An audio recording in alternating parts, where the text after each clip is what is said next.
a heart attack live on stage, a daughter who can't stand up straight without a neck brace, a son-in-law whose engagement timeline doesn't add up, and a son nobody expected, the one who spent his whole adult life running from the pulpit, who just stood up on the 30th anniversary and preached his first sermon.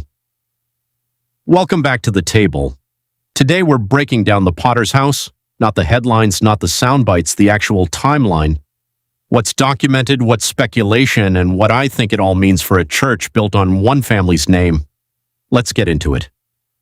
November the 2024, Bishop T.D. Jakes' mid-sermon at the Potter's House in Dallas, a church he built from a modest South Dallas congregation in 1996 into a 30,000-member, multi-campus institution with a media empire wrapped around it. Books, films, the Potter's Touch on BET and TBN. Megafest is pulling in 6 figures of attendance. Woman Thou Art Loosed, reshaping how churches talk about trauma. This is not a small ministry having a moment. This is one of the most recognized names in American Christianity. And mid-sermon, in front of the live congregation and everybody streaming at home, he has a massive heart attack. He later told NBC's Today Show what his doctors told him: 5 minutes, not 5 hours. 5 minutes stood between Bishop T.D. Jakes dying on that stage in front of the people he'd shepherded for almost 30 years. Here's what he said publicly afterward, and y'all, this is the most honest thing I've heard come out of a megachurch pulpit in a long time. I cannot afford, especially after November, to risk something happening to me, and you'd be sheep without a shepherd. That's not spin. That's a man who almost died telling the truth about what he almost left behind. Now here's where I need you to slow down with me because a lot of the online commentary blurs this part. According to a Potter's House spokesperson, the succession plan wasn't improvised in a panic after the heart attack. It had reportedly been in development for years, some reports say as long as 6. The heart attack didn't create the plan, it accelerated it. April 2025, Bishop Jakes stood in front of his congregation and announced he was stepping down as senior pastor. He named his successors right there, his daughter Sarah Jakes Roberts and her husband Touré Roberts. July 6, 2025, coinciding with the church's 29th anniversary, Sarah and Touré were formally and officially installed as co-senior pastors in a nearly 4-hour service, not a symbolic title. Day-to-day pastoral leadership of a 30,000-member, 3-state institution. And here's the part people skip past. Bishop Jakes didn't disappear. He remains chairman of the board, real institutional authority, not a ceremonial seat. He's described as the church's spiritual overseer, still preaches occasionally, and has poured his energy into the T.D. Jakes Group, real estate, his foundation, and a growing media slate including new iHeart podcast projects. So the accurate way to say it, T.D. Jakes didn't retire, he restructured. He handed off the job that nearly killed him and kept the empire. That's the documented record as of today, July 2026. Sarah and Touré have been serving as co-senior pastors for about a year. Sarah Jakes Roberts had spinal surgery in June 2025 after a serious injury, and she showed up at that July 5, 2026 anniversary service with her neck brace still on. A lot of people online are asking why, and look, I want to be careful here, because I don't have confirmed reporting on the internal financial picture at Potter's House, so I'm not going to state that as fact. What I can tell you and what's fair to observe is this. The Potter's House has spent 30 years building its identity around one central personality. First Bishop Jakes, now Sarah. When a ministry is built that way, the person matters to attendance in a way that isn't true of every church. Sarah's earned her own platform, to be fair to her. Women Evolve has a real independent following, particularly among younger women. She's built something real. But I'll say what a lot of people are saying quietly. Charisma and preaching gift aren't the same thing. Hyping a room and teaching the word aren't the same thing. That's not a verdict on her. That's a standard I'd hold anybody in that pulpit to. Now let's talk about Touré, because I want to be precise here. Some of what's out there is allegation, not proven fact, and I'm going to keep it framed that way. Touré Roberts founded a church in Los Angeles that later merged with the Jakes Network. He was previously married to Lori Roberts, a children's book author, and they had 3 children. In 2014, he filed for divorce. Court documents filed by Lori Roberts reportedly described serious financial strain.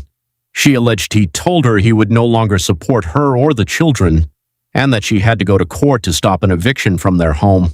Those are allegations from her filing, not a finding of fact, and I want that stated plainly. What is documented? Within months of that divorce filing, Touré was publicly engaged to Sarah Jakes Roberts. They married in November 2014. He is now co-senior pastor of one of the largest churches in the country. I'm not going to tell you what that sequence means. I'm going to let it sit there because Scripture already gives us language for situations like this, and we'll get there in a minute. July 5th, 2026, the Potter's House's 30th anniversary, and the person who steps into the pulpit for the very first time in his life is Thomas Dexter Jakes Jr., 32 years old, T.D. Jakes' youngest son. Dexter spent years actively avoiding this, enrolled in ministry school twice, walked away twice, built a life in music, filmmaking, and marketing instead. By his own account, in that first sermon, titled Unfinished Glory, built on the potter and clay imagery from Jeremiah 18, he talked about running from his calling for over 3 decades, wrestling with insecurity about whether preaching was really his or just an expectation attached to his last name. According to his own telling, it was his sister Sarah who told him over breakfast that he should be the one to preach the 30th anniversary. That conversation led directly to the sermon. He spoke about losing a baby after he and his wife struggled to conceive. He was raw, not polished, not performing. One line stood out. He said he wasn't standing on his father's name. He was standing on the prayers that got him there. Do I think that line means something? Genuinely, yes. Do I think one sermon tells us whether the man has a preaching gift that will hold up over time?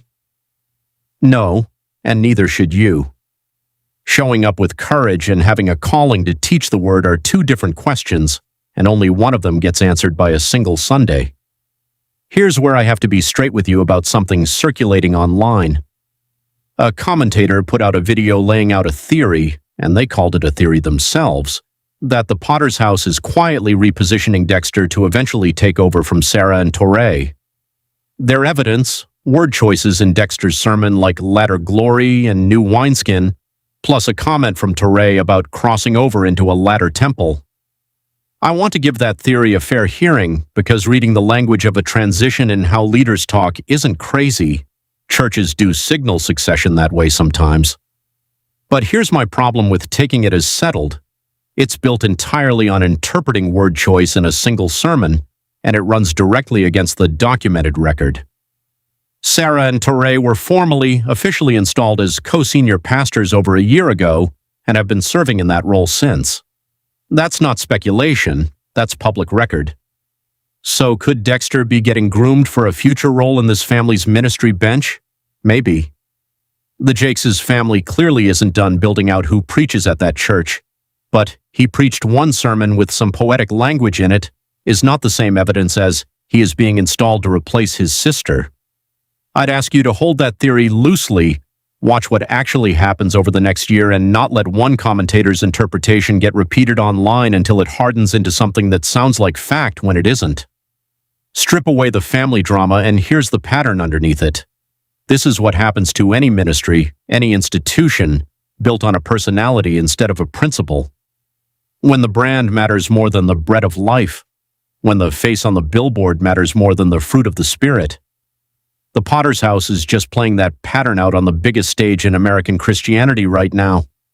Ecclesiastes 1:9 tells us what has been will be again. There is nothing new under the sun. This succession story, the family dynamics, the questions about motive, the church has seen versions of this before and will see it again.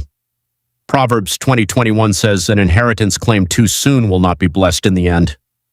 I want you to sit with that verse and let it apply itself the way the Spirit leads you, because there's a real difference between an inheritance that's scheming and positioning its way in, and an inheritance that's surrendered to by someone who genuinely didn't want it, who ran from it for years, and only stepped in when everything around him gave him no other option.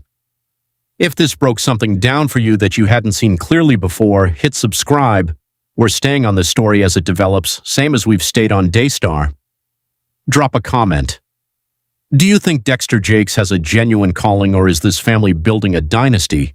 I read everyone. Stay rooted, stay real, stay in the Word. Subscriber and shares. Thank you.